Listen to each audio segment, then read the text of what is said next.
खुलुमबाय बड'लेण्ड पाब्लिक रादाब नायगिरि नोंथांमोनखौ बरायबाय।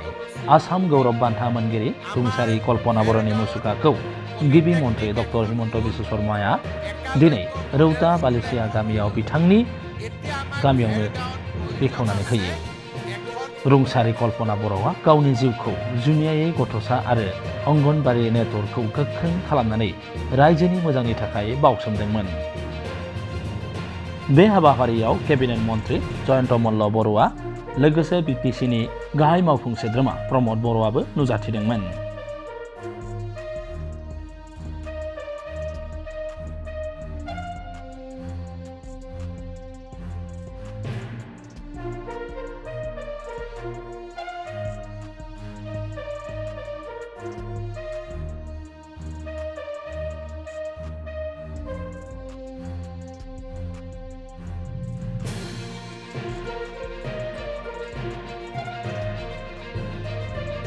आसाम गौरब रुंसारि कल्पना बर'खौ गोसोखांनानै लानाय गोसोखां सावरायमेलाव आसामनि गिबि मन्त्रि डक्टर हिमन्त बिश्व शर्माया गाहाय आलासि महरै बाहागो लायो।